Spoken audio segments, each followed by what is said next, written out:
లివల్ ప్రభుత్వం ఎందుకు ఈ సిచ్యువేషన్ లో పడింది? ఎందుకంటే పరిపాలనలో వైఫల్యాన్ని కొనసాగిస్తూ వస్తుంది. ఇప్పటివరకు ఉన్న సమస్యలకు పరిష్కారం చూపించే దిశగా ఎటువంటి ప్రయత్నాలు కూడా కనిపించట్లేదు. అదే ఇవాల్టి సిచ్యువేషన్ కి కారణమని భావించాల్సిన అవసరం కనిపిస్తోందా?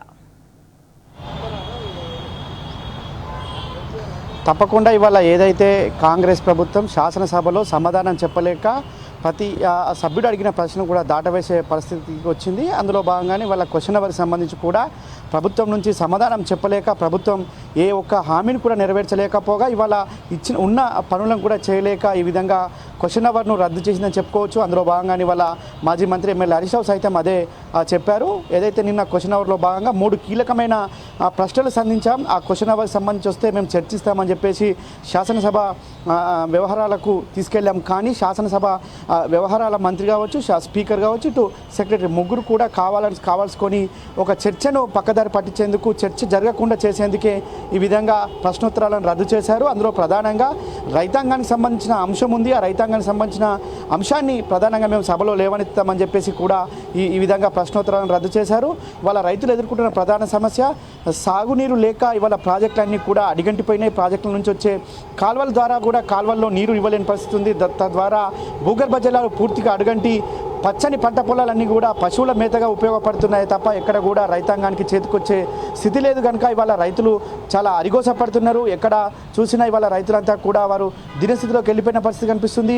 రైతాంగానికి పెట్టిన పెట్టుబడి కూడా ఇవాళ రాలేని దుస్థితిలో ఉంది. చాలామంది రైతులు ఆత్మహత్య చేసుకుని ఇప్పటికే దాదాపు 450 పైచిలకు మంది రైతాంగం ఇవాళ ఆత్మహత్య చేసుకొని దిక్కుచోసిన స్థితిలో ఈ ప్రభుత్వం కనీసం కూడా వారి పట్టింపు లేవట్లేదు. కాబట్టి ఇవాళ ఆ దిశగానే మేము ఒక ప్రశ్నోత్తరాలకు సంబంధించి ప్రశ్న అడిగాము. దానికి సంబంధించి కూడా ఇవాళ వాయిదేసింది.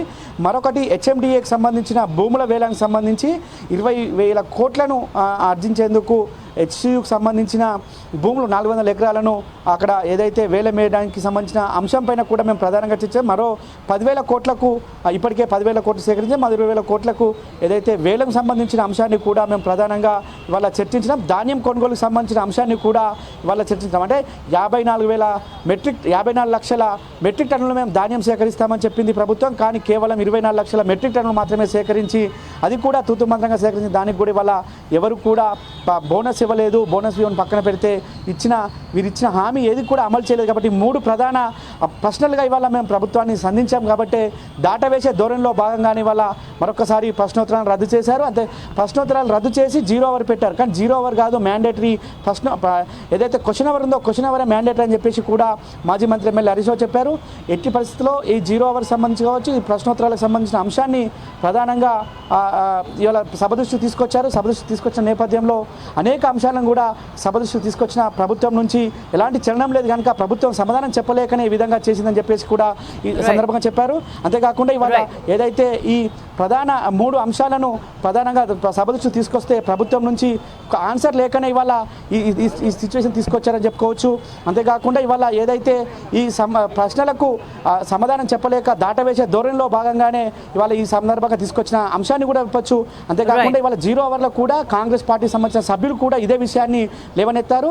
కరెంటుకు సంబంధించిన అంశం కావచ్చు, కరెంటు రావట్లేదు, కరెంటు రాకపోవడంతో మా రైస్ మిల్లులు నడచలేవని చెప్పేసి మిర్యాలగూడ సంబంధించిన ఎమ్మెల్యే చెప్పడంతో పాటు మరొక ఎమ్మెల్యే కాంగ్రెస్ శాసనసభ్యుడే, అది కూడా ఉమ్మడి నల్గొండ జిల్లాకు సంబంధించిన శాసనసభ్యుడే, మాకు ఇవాళ సాగునీరు లేక ఇప్పటికే పొలాలు ఎండిపోయినాయి, తద్వారా ఇవాళ తాగునీరు కూడా దొరకక ఇవాళ ఖాళీ బిందెలతో ధర్నాలు చేస్తున్నారని చెప్పేసి కూడా ఈ సందర్భంగా ఒక రాజగోపాల్ రెడ్డి చెప్పినప్పుడు అంటే ప్రభుత్వంలో ఏమాత్రం చిత్తశుద్ధి లేదు, ప్రశ్నలకు భయపడి వాళ్ళ సమాధానాలు చెప్పలేక ఈ స్థితికి తీసుకొచ్చారనేది మనం ప్రధానంగా చర్చించుకోవాలి. వాళ్ళ ప్రభుత్వానికి కనీసం కూడా ప్రశ్నలకు సమాధానం చెప్పలేని స్థితిలో ఈ ప్రభుత్వం ఉంది. బయట చెప్పలేదు, ఇంటా చెప్పలేదు, శాసనసభలో చెప్పలేదు అనే స్థితి ఉంది. అంటే సొంత పార్టీ ఎమ్మెల్యేలు కూడా వాళ్ళ ప్రశ్నలు సంధిస్తే ఆన్సర్ ఇవ్వలేని ప్రభుత్వం అని చెప్పేసి కూడా విమర్శలు వస్తున్నాయి. ఈ నేపథ్యంలోనే ప్రశ్నోత్తరాలు రద్దు చేసే విషయాన్ని కూడా మరొకసారి సభ దృష్టికి తీసుకొచ్చిన అంశాన్ని కూడా గుర్తు చేసుకోవచ్చు. స్వేచ్ఛ.